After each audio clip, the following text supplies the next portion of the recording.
Nous sommes le deuxième jour du nouvel an. Fidèles téléspectateurs, très heureux de vous retrouver partout où vous nous regardez. Bonsoir et bienvenue dans votre rendez-vous quotidien de l'information en direct sur Cherifla TV. À la une de l'actualité de ce jeudi, le Premier ministre Dr Boubou Cissé a présidé dans la matinée du 31 décembre 2019 à la primature la rencontre d'échange et de concertation avec les signataires de l'accord politique de gouvernance autour du dialogue national inclusif.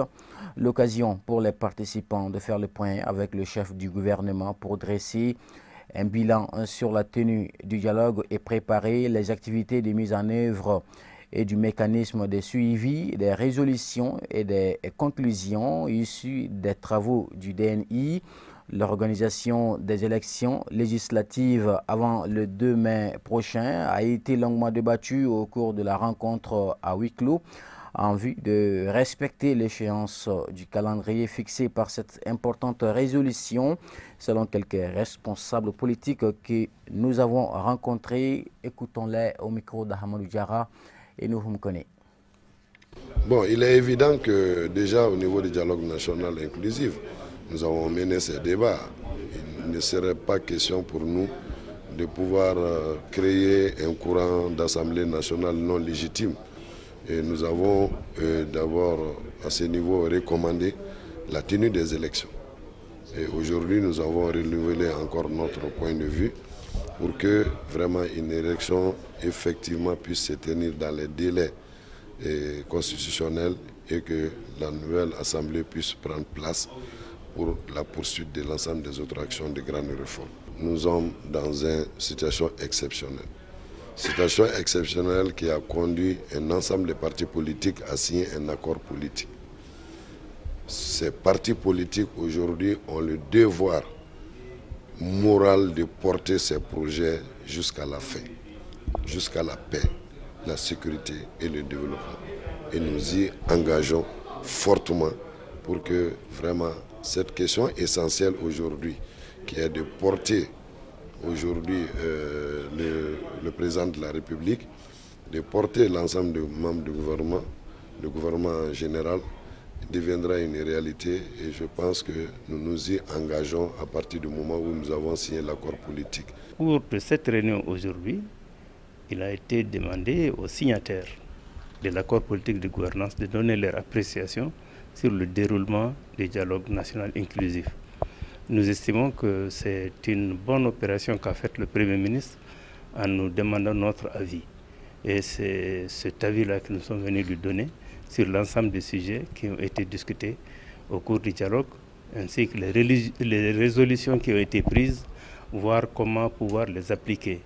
Et surtout, nous avons demandé qu'il y ait une feuille de route, un comité de suivi, que ceci soit rapidement mis en place et que les élections soient organisées le plus tôt possible pour qu'on puisse avoir une assemblée législative et nous éviter de créer une autre institution constituante ou autre, car vaut mieux rentrer dans la légitimité totale plutôt que de continuer avec des institutions qui ne sont pas légitimes. Et aujourd'hui, plus que jamais, le peuple attend à ce que une suite diligente puisse être donnée à ces différentes résolutions, notamment la réorganisation rapide pour tenir les élections sur l'ancien découpage que nous avions et éventuellement aller à des réformes pour aboutir justement à ce fameux référendum qui n'est pas un référendum de confort, mais de nécessité en réalité, parce que chacun d'entre nous sait aujourd'hui, et nous pensons aujourd'hui que le peuple malien ne devrait pas se faire peur par rapport à cette révision constitutionnelle, parce que force est de savoir que le dernier mot reviendra au peuple. La protection civile du Mali dresse un bilan positif de ses interventions lors des fêtes de fin d'année. Il s'agit de Noël, de la Saint-Sylvestre, pour être au parfum de ces festivités annuelles. Suivons cet élément réalisé par Mariétou Diallo et Abdoulaye Sougoudego. Les soldats du feu et de l'eau étaient au four et au moulin les 25 et 31 décembre pour garantir la sécurité des Maliens et de leurs biens. Les unités opérationnelles de la protection civile ont démontré toute leur habileté et tout leur professionnalisme à gérer des situations complexes lors de ces fêtes de fin d'année. Au niveau de la protection civile, avant de parler du bilan, je voudrais quand même faire un aperçu sur le déploiement qu'on a effectué, notamment la veille du 31. Au niveau de la protection civile, nous avons projeté 400 agents. Et les 400 agents étaient répartis entre les artères, les lieux de cérémonie, et il y avait le piquet aussi dans nos casernes. Au niveau des engins, 18 ambulances et 4 ambulances médicalisées, avec 15 pick-up, double cabine, avec 3 Zodiac, une grille, un EPA, une échelle pivotante à double fonction, parce que ça peut éteindre le feu aussi. Et Dieu merci, avec l'ensemble de ces moyens reçus par l'État, nous avons pu quand même faire la couverture. Et le résultat est positif. Je le confirme. Parce qu'il y a eu 67 interventions, 45 accidents de circulation, un seul cas de mort. C'est un car qui a renversé un piéton, un jeune. Nous avons éteint aussi des feux, 3 feux, feu de voiture, feu de tas d'ordures et puis feu de maison. Là, je pourrais quand même confirmer que l'année s'est terminée en belle au niveau de la protection civile. Et je profite de votre micro pour présenter mes vœux, surtout à mes hommes, à mes collègues.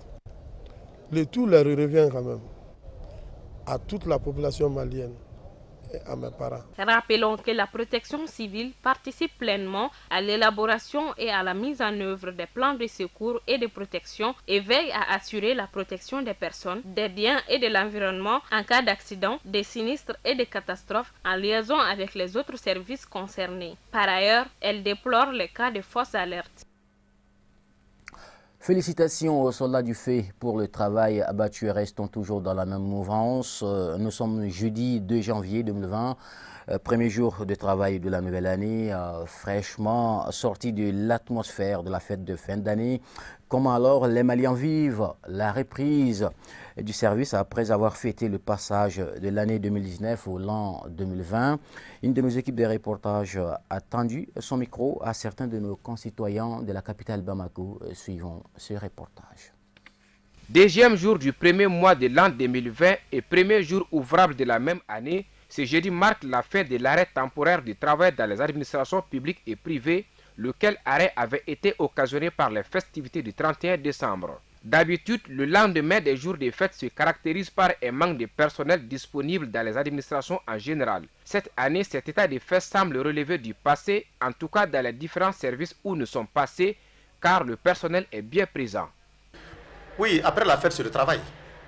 Et je pense que j'invite l'ensemble des agents des services publics, qu'ils sont au service, n'est-ce pas, de tous les Maliens, et qu'ils fassent en sorte que le Malien ne souffre pas de par leur absence au lieu de travail.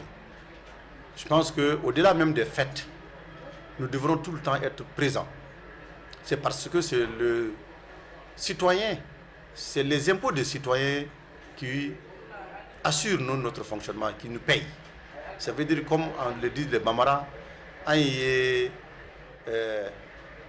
population qui a baraket diondi. C'est pas du tout normal parce que on est payé pour ça et on s'est engagé. Et, par exemple, quand tu pars à l'hôpital avec une malade, tu trouves qu'il n'y a pas un médecin qui doit s'occuper de ta malade. Donc honnêtement, ça fait très mal. Donc c'est valable pour nous tous. Moi, je suis inspecteur de sécurité sociale. Ça me fait très mal que les gens viennent m'absenter au lieu de mon travail.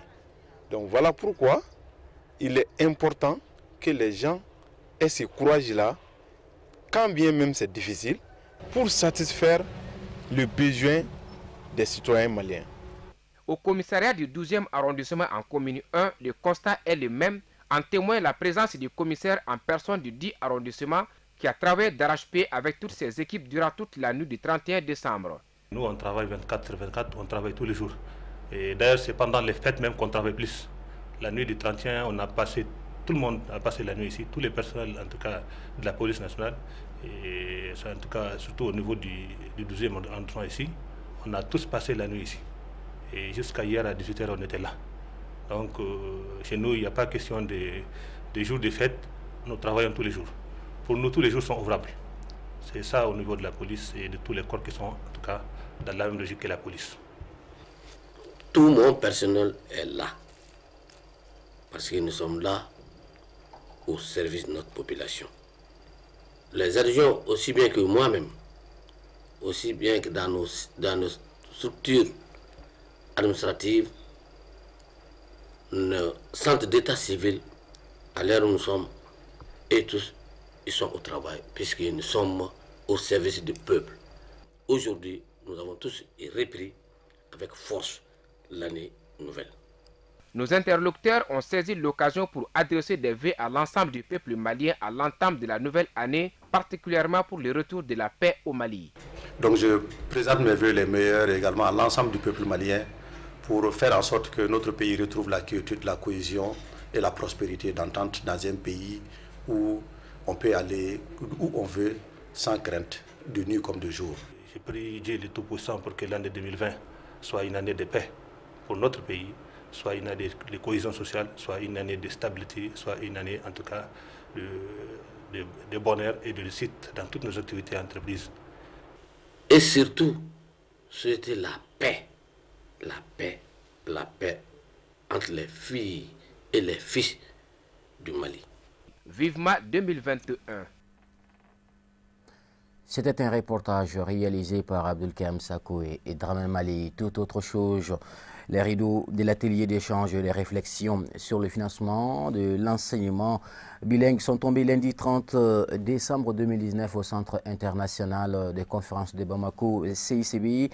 Pendant 3 jours, les participants venus de toutes les régions du Mali ont abordé plusieurs recommandations et entrer au système éducatif bilingue dans notre pays. La rencontre était présidée par le secrétaire d'État auprès du ministre de l'Éducation nationale chargé de la promotion et de l'enseignement bilingue. On fait le point avec Al-Hamidou Badini.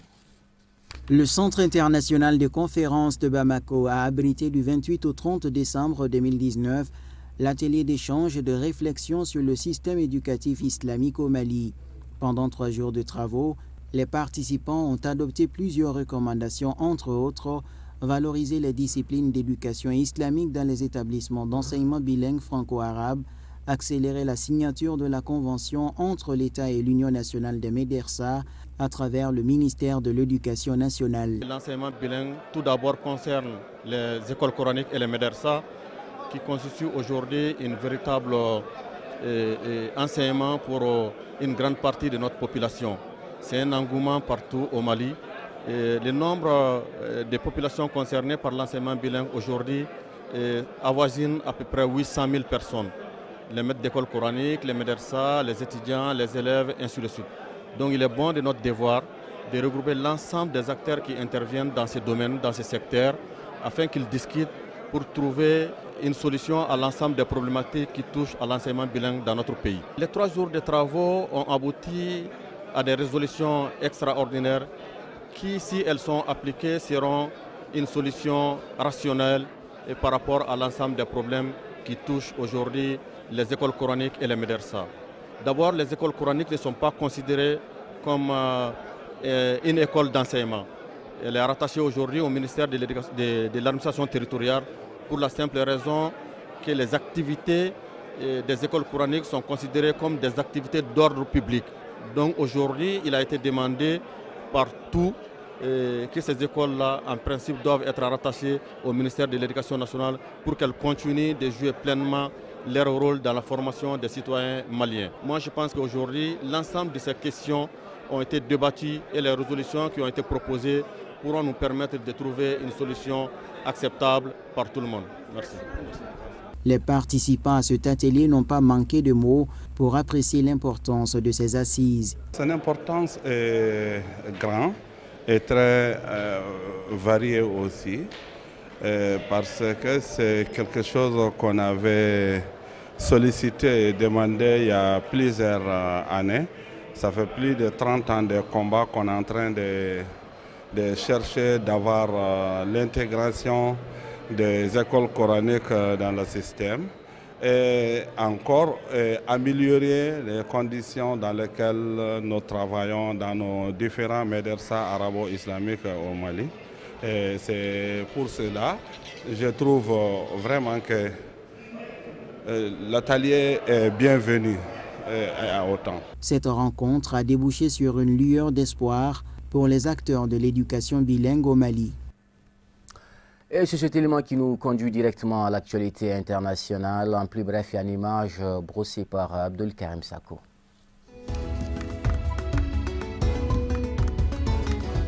Rebondissement dans l'affaire Hissène Habré, le comité des Nations Unies contre la torture a écrit au Sénégal pour s'opposer à l'éventuelle libération de l'ex-dictateur tchadien. Hissène Habré a été condamné en 2016 à la prison à vie pour crimes contre l'humanité notamment. Dans une lettre au gouvernement de Dakar, le comité affirme que les personnes condamnées de crimes contre l'humanité ne sauraient faire l'objet de libération prématurée. La lettre du comité rappelle que le Sénégal n'est pas libre de faire ce qu'il veut d'un prisonnier condamné, non pas par la justice sénégalaise, mais par la justice internationale, en l'occurrence les chambres africaines extraordinaires, un tribunal créé par le Sénégal et l'Union africaine. En Guinée-Bissau, la situation est tendue au lendemain de la proclamation des résultats de la présidentielle. L'ancien Premier ministre Oumari Sissoko Embalo a été proclamé mercredi vainqueur de l'élection présidentielle avec 53,55% des suffrages exprimés. Une victoire contestée par le candidat du parti majoritaire, le PAGC Domingos Simoïra Pereira, qui dénonce des fraudes. Oumari Sissoko Embalo s'est dit prêt à travailler avec le parti au pouvoir afin de rétablir la stabilité politique dans le pays. Au Soudan, le bilan s'est alourdi à une quarantaine de morts après des affrontements tribaux éclatés dimanche au Darfour. À l'origine des violences, une querelle entre une personne de la tribu Massali et une autre arabe. Depuis des années, le Darfour est le théâtre de conflits entre tribus nord-arabes et arabes, ces dernières soutenues par des milices armées par Khartoum sous l'ancien régime d'Omar el-Béchir. Les autorités craignent que le Darfour, qui est l'une des 3 régions du pays en conflit, ne fasse dérailler le tout nouveau gouvernement de transition. En Turquie, le Parlement est appelé ce jeudi à débattre d'une motion autorisant le déploiement de soldats en Libye. Le président Recep Tayyip Erdogan, qui avait signé fin novembre un accord militaire avec le premier ministre libyen Fayez El-Sarraj, compte ainsi renforcer son soutien au gouvernement de Tripoli face à l'offensive du maréchal Khalifa Haftar, l'homme fort de l'Est libyen. Une menace pour les intérêts de la Turquie dans le bassin méditerranéen et en Afrique du Nord, c'est ainsi que la résolution soumise au vote des députés turcs décrit l'offensive contre le gouvernement d'union nationale libyen et sa capitale Tripoli. Il s'agit de ne pas laisser le champ libre militairement et par conséquent diplomatiquement à des pays qu'elle considère comme des rivaux et qui ont choisi de soutenir les forces de Khalifa Haftar.